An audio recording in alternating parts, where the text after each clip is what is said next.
तो hello dear साथियों, आप सब कैसे हो? मस्त हो ना? बिल्कुल यार, मस्त ही रहना चाहिए। और आज की वीडियो के अंदर यार हम 12th केमिस्ट्री में पढ़ने वाले हैं ईंधन सेल, जिसको यार हम फ्यूल सेल भी बोलते हैं। ठीक है, अब ये ईंधन सेल क्या होता है इसको बहुत अच्छे से आज की वीडियो में हम समझेंगे। तो समझो भाई, ये साफ साफ लिखा है भाई ईंधन सेल, मतलब ये भाई ईंधन सेल है। और ईंधन के रूप में तो हम जानते हैं कि भाई जो कंडा होते हैं, लकड़ी होती है, ईंधन होता है ना। इसके अलावा पेट्रोल है, डीजल है, ये ईंधन होता है। हम यही जानते हैं कि भाई पेट्रोल, डीजल, कंडा, लकड़ी ये ईंधन है। लेकिन अभी तक यार हमें यही नहीं पता कि भाई जो हाइड्रोजन है ये भी ईंधन है।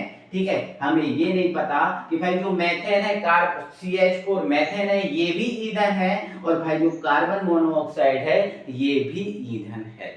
तो भाई अब जान जाओ कि भाई हाइड्रोजन है वो भी ईंधन है, मेथेन है वो भी ईंधन है, कार्बन मोनोऑक्साइड है वो भी ईंधन है। तो भाई जो ईंधन सेल है, इस ईंधन सेल में हाइड्रोजन, मेथेन और कार्बन मोनोऑक्साइड इनको जलाया जाएगा। और भाई इनसे जो हमें ऊर्जा प्राप्त होगी, इन ईंधनों को जलाकर हमें जो ऊर्जा प्राप्त होगी, उस ऊर्जा को भाई विद्युत ऊर्जा में बदलेंगे। और भाई जिस सेल में ऐसा होता है कि भाई इन ईंधनों को जलाकर इनकी ऊर्जा को विद्युत ऊर्जा में बदला जाए, उस सेल को ही बोलते हैं बेटा ईंधन सेल।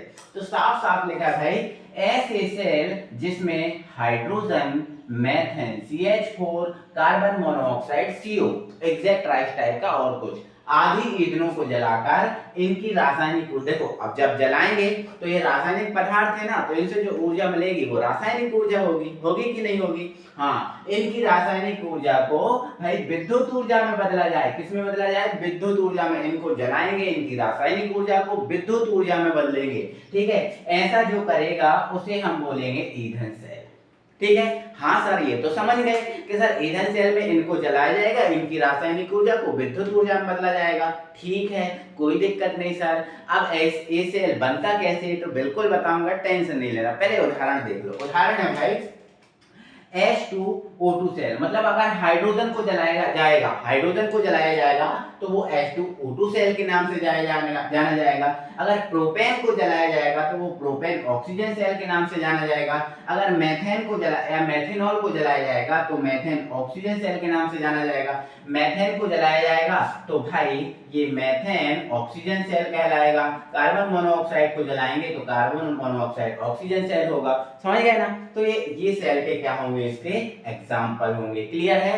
तो भाई इन सेल जो ईंधन सेल है, इनके ये नाम है hydrogen oxygen cell, propane oxygen cell, methanol oxygen cell, methane oxygen cell, carbon monoxide oxygen cell. ये इसके उदाहरण हैं। समझ गए? अब आगे एक बहुत इंपॉर्टेंट बात आपको बता रहे हैं, वो आपको यहाँ लिखना भी है इस थ्योरी के बाद। ठीक है, इनकी दक्षता मतलब भाई ये कितना परसेंट हमें काम देते हैं। ठीक है, कितना परसेंट हमें काम करके देते हैं? 100%। देखो हम कह रहे हैं कि हम आपको 100% यार पढ़ा रहे हैं, हम कह रहे हैं ना आपको हम 100% दे रहे हैं।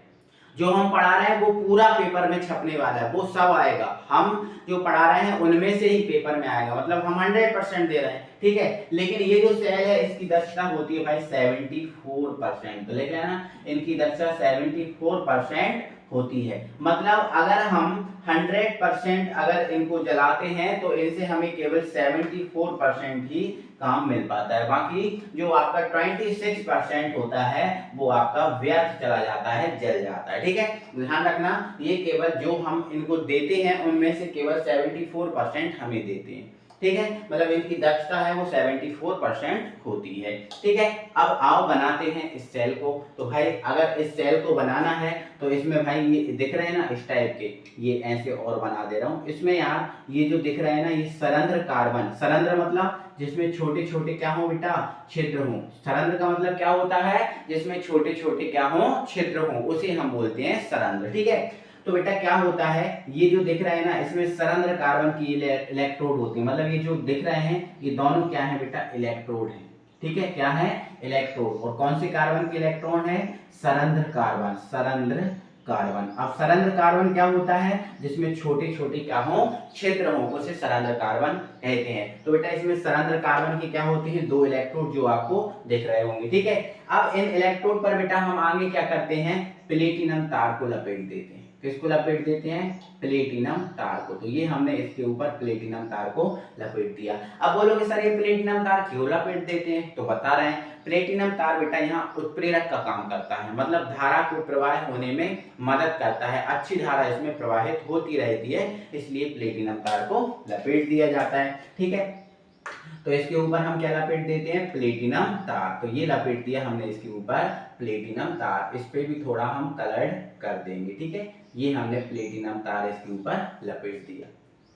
आगे क्या करते हैं, आगे क्या करते हैं बेटा, जो इलेक्ट्रोड होते हैं इन दोनों इलेक्ट्रोडों में से एक इलेक्ट्रोड से इसके अंदर हाइड्रोजन गैस प्रवाहित करते हैं। जैसे ये इलेक्ट्रोड है, यहाँ से हाइड्रोजन गैस प्रवाहित करेंगे, ये हमने इसको अलग से लिख दिया। यहाँ से कौन सी जा रही है, हाइड्रोजन गैस, और ये हाइड्रोजन गैस यहाँ से जाएगी, यहाँ जलेगी, अपना काम तमाम करते हुए जितनी हाइड्रोजन बचेगी वो यहाँ से बाहर निकल जाएगी।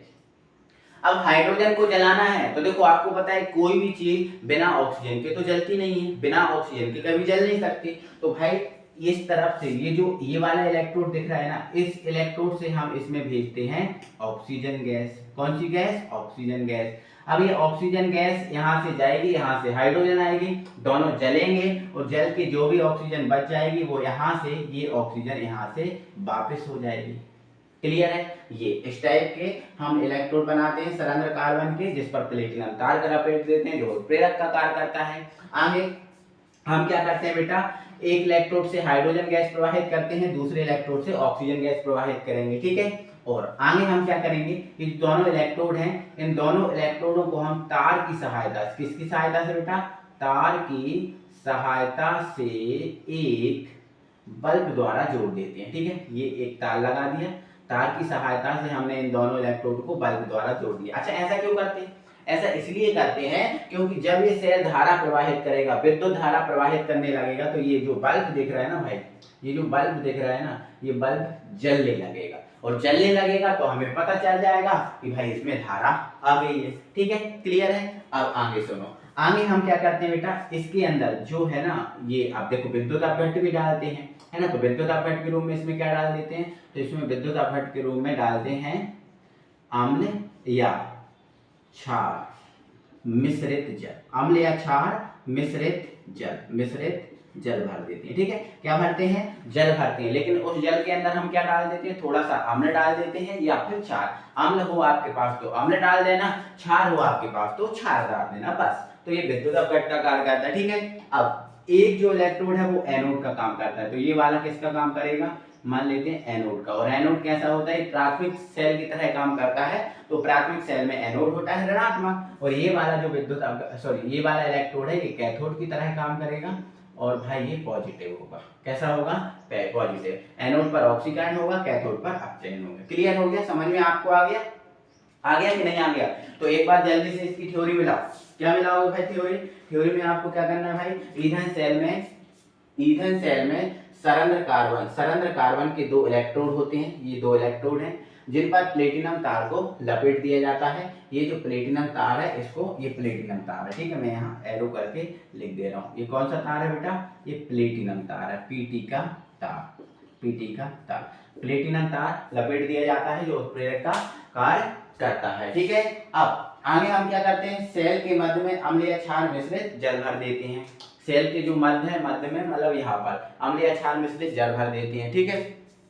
ओके, आगे हम क्या करते हैं, एक इलेक्ट्रोड से हाइड्रोजन गैस और दूसरे इलेक्ट्रोड से ऑक्सीजन गैस प्रवाहित करके दोनों इलेक्ट्रोडों को आपस में जोड़ दिया जाता है। तो इस प्रकार से जो सेल बनता है वो ईंधन सेल बन जाता है, ठीक है। ओके, अब ईंधन सेल बन गया, ये ईंधन सेल बन गया, कोई दिक्कत नहीं है, ठीक है। अब जब ये ईंधन सेल धारा को प्रवाहित करेगा, अब ये ईंधन सेल बन गया, कोई दिक्कत नहीं है। अब ये ईंधन सेल अगर धारा को प्रवाहित करेगा तो इसमें अभिक्रियाएं कैसी होंगी, ठीक है। अभिक्रियाएं कैसी होंगी, मतलब एनोड पर क्या होगा, कैथोड पर क्या होगा, किस टाइप की अभिक्रियाएं होने वाली हैं, वो अभिक्रियाएं आपको हम बता दे रहे हैं, ठीक है। तो कुछ होंगी भाई एनोड पर और कुछ होंगी कहाँ पर, कैथोड पर। तो हम इसको मिटा रहे हैं ना, ये वाली जो थ्योरी है ये एग्जाम्पल बस अकेला मिटा दे रहे हैं, ठीक है, ये मिटा दी। ओके, अब एनोड और कैथोड की रिएक्शन लिखना है। देखो अब आपको थ्योरी पहले देखो ईंधन सेल की परिभाषा लिख लेना, डायग्राम लिख लेना, और फिर मैंने थोड़ी थ्योरी बताई है अभी, वो लिख लेना, और इसके बाद रासायनिक अभिक्रिया दे देना, ठीक है। तो मैं यहाँ रासायनिक अभिक्रिया दे दे रहा हूँ, तो रासायनिक अभिक्रिया, ठीक है, ये रासायनिक अभिक्रिया मैं यहाँ दे दे रहा हूँ, ठीक है, ध्यान से सुनियो, ठीक है। अब कुछ एनोड पर होगा और कुछ क्या होगा, कैथोड पर, ठीक है। तो रासायनिक अभिक्रियाओं में एनोड पर देखेंगे पहले। तो देखो एनोड ये है और एनोड पर कौन है, और हाइड्रोजन है, कौन है, हाइड्रोजन, ठीक है। और आपको पता है बेटा एनोड पर क्या होता है, ऑक्सीकरण होता है, आपको पहले से ही बताते आ रहे हैं, एनोड पर क्या होगा, ऑक्सीकरण, और ऑक्सीकरण में क्या होता है, इलेक्ट्रॉन दान होते हैं, तो ये इलेक्ट्रॉन दान करेगा। तो यहाँ देखो एक हाइड्रोजन तो है नहीं ऐसा, इसमें दो लगा है, मतलब कितने हाइड्रोजन है, दो, तो एक हाइड्रोजन कितने इलेक्ट्रॉन दान करता है, एक इलेक्ट्रॉन दान करता है, बट यहाँ दो हाइड्रोजन है तो कितने इलेक्ट्रॉन दान करेगा, दो करेगा, ठीक है। अब यहाँ एक हाइड्रोजन होता तो एक H+ बनता, बट कितने हाइड्रोजन है, दो, तो दो H+। तो ये एनोड पर अभिक्रिया हो गई, कहां पर हो गई बेटा अभिक्रिया, एनोड पर, ठीक है। अब ध्यान से सुनना, एनोड का उल्टा कहां होता है, कैथोड पर, एनोड का जस्ट उल्टा कहां होता है बेटा, कैथोड पर होता है, ठीक है। तो इसका जस्ट उल्टा आप कर दोगे तो वो कहां हो जाएगा, कैथोड पर हो जाएगा, कहां हो जाएगा, कैथोड पर हो जाएगा, होगा कि नहीं होगा, ठीक है। तो भाई इसका जस्ट उल्टा कर देते हैं, तो 2H+ और ये 2 इलेक्ट्रॉन, इसका उल्टा ही करना है ना, तो इसका उल्टा कर दिया, ये इस तरफ लिखाएगा और ये इस तरफ लिखाएगा, तो ये 2H+ और 2 इलेक्ट्रॉन, इसको इस तरफ लिख दिया। बट आप ये भी तो सोचो यार, कैथोड पर ऑक्सीजन गैस भी तो है, ये इसका तो उल्टा होगा, कोई दिक्कत नहीं है, बट कैथोड पर ऑक्सीजन गैस भी तो है, तो ये भाई जब ये इससे क्रिया करेगा तो इससे हमें क्या प्राप्त हो जाएगा, H2, इससे हमें क्या प्राप्त हो जाएगा, H2, क्योंकि ये जो दो इलेक्ट्रॉन है, देखो आप देख लो ना, इनसे क्या प्राप्त हो रहा है, H2 प्राप्त हो रहा है, इसकी उल्टी रिएक्शन हो रही है, तो इन दोनों से क्या प्राप्त हो रहा है, H2, और ये जो H2 है कैथोड पर उपस्थित किससे क्रिया करेगा, ऑक्सीजन से, कैथोड पर ऑक्सीजन भी है ना, तो कैथोड पर उपस्थित किससे क्रिया करेगा, ऑक्सीजन से, और जब H2 और O2 मिलते हैं प्यारे साथियों, तो आपको पता है H2O बनता है, क्या बनता है प्यारे साथियों, H2O बनता है, H2O, और H2O बनाने के लिए इसको भाई बैलेंस करना है, तो आगे या फिर मत करो, ठीक है। H2 और O2 मिलते हैं तो क्या बनता है, H2O बनता है, बस इतना आपको याद रखना है, क्लियर है। इसका उल्टा होगा, जब इसका उल्टा होगा तो 2H+ और 2 इलेक्ट्रॉन ये इस तरफ लिखा जाएंगे और ये इस तरफ, बट जब ये मिलते हैं, या फिर देखो दो स्टेप में कर रहा है हम रिएक्शन, एक स्टेप में नहीं कर रहा है, दो स्टेप में कर रहा है, ठीक है, देखो ध्यान से। अब इसका उल्टा कहां होगा, कैथोड पर, तो इसको उल्टा कर दिया, तो जब ये मिले तो क्या बन गया बेटा, H2 बन गया, क्या बन गया, H2।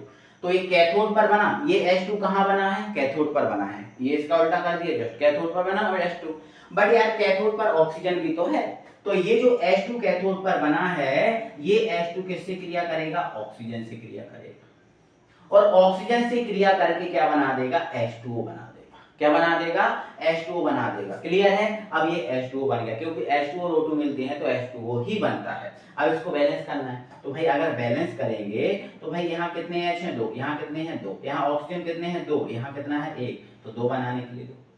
अब H कितने हो गए, चार, तो यहाँ लिख दो आप दो, ये आपकी कैथोड पर अभिक्रिया होगी, दो अभिक्रियाएं कैथोड पर होगी। समझ में आपको आ गई कि नहीं, तो ये समझ में आपको आई होप आ गई होंगी, और ये ईंधन सेल भी हमारा कंप्लीट हो गया, बहुत बेहतरीन तरीके से आपको समझ में आया होगा, दिक्कत वाली कोई परेशानी नहीं होगी ही नहीं दिक्कत, ठीक है। तो जल्दी से यार वीडियो को लाइक करो, देखो मैंने पूरी वीडियो में आपसे ये बोला कि वीडियो को लाइक करो, सब्सक्राइब करो, नहीं किया ना डिस्पायर भाई, अब वीडियो को लाइक कर दो यार, लाइक कर दो वीडियो को, चैनल को सब्सक्राइब करके अपने फ्रेंड में वीडियो को शेयर करो। मिलेंगे अगली वीडियो में, तब तक के लिए टाटा बाय बाय, जय हिंद।